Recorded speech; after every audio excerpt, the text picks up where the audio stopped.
Good morning. Welcome to Oracle TV. My name is Pablo Calapis. I'm the Marketing Director for Systems Marketing in Latin America.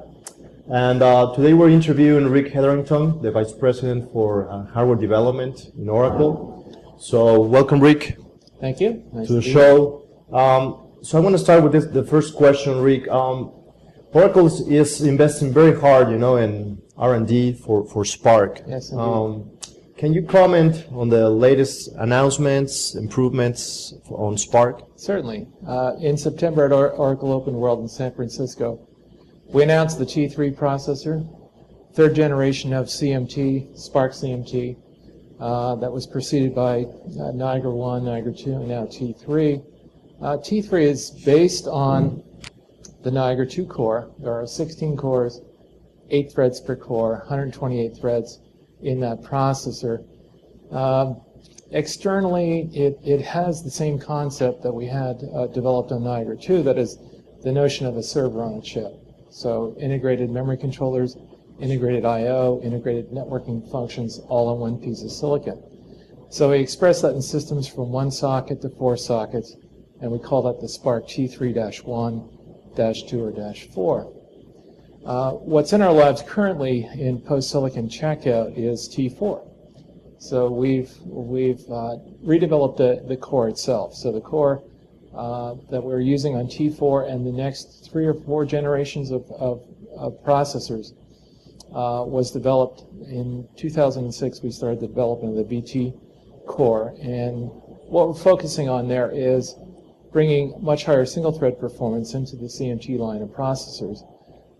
And not losing sight of the threaded notion that we had on the predecessors on T3 and beyond.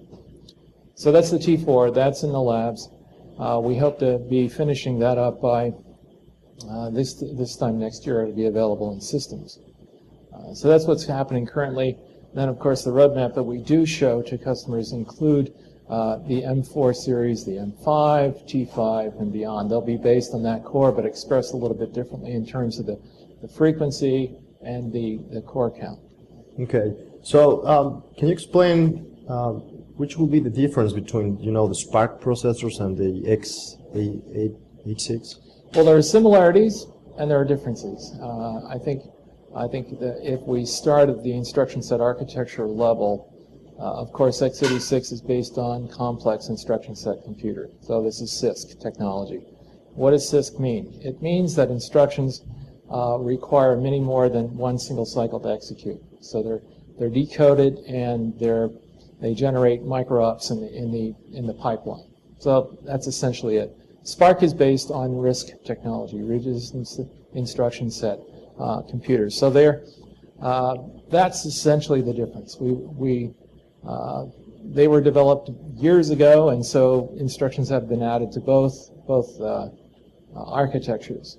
If we look at where Spark is really targeting and where x86 targets fundamentally, that's where the differences really begin to appear, and differences that are visible, let's say, to the user.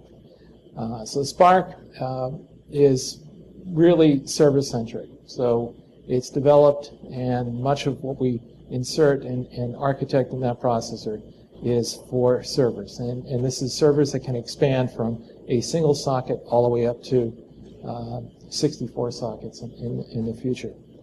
What we did 8 years ago with the T is highly thread. Understand the nature of the applications that servers run, and they are typically threaded. And so we added an enormous amount of threads to the core itself. So we started with 4 or 8 threads per core. In future, there may even be as many as 16 threads in a core. Multiple cores, interconnecting that to a memory hierarchy, lots of memory bandwidth, lots of memory capacity on a per socket basis. So that's been the essence of what we've done on Spark. And the x86 side, they tend to be a little bit more commodity focused. So single socket, 2 socket systems, they are increasing in dimensions, so you'll see upwards of 8 socket in the future. They tend to have less memory capacity, competitive bandwidth, and fewer cores. They're catching up in terms of the core count, but the thread count isn't there. They're still modest in terms of the thread count. So they also started from a point where it was high single thread performance and then multiple cores to gain the throughput. We sacrificed the single thread performance, gained our throughput through threading, but in future you'll see that we'll radically increase single thread performance, and there'll be a balance at some point. We think at some point that there won't be that much difference between the two processors. So you can see x86 perhaps enjoying a little bit more threads, flat on single thread performance, but increasing throughput. That's good. So going a layer above about software, what applications are recommended for each type of processor? Well, I think applications that certainly the Oracle stack is fundamentally a perfect fit for Spark, for highly threaded Spark. The Java middleware, perfect for highly threaded Spark, certainly database. In fact, if you look really back at the history of CMT itself, it was designed for database. So we enjoy really good throughput on that. x86 is a little bit more single thread focused, so where response time really matters, that is human felt response time matters, I would recommend an x86 for that. Now in the future, again, we're going to raise our single thread performance through our clock rates and a little bit more smart factor, and so it'll feel a little bit more general purpose as we go forward. So that would be from an application perspective. Okay. So, what is your opinion on how Oracle software and some servers and storage are supporting the creation of the modern data center that we know about it? How the Oracle software support? Yeah. How do you think they support the creation of the modern data center? Oh, okay. So this is the whole notion of the integrated stack. That is the integrated.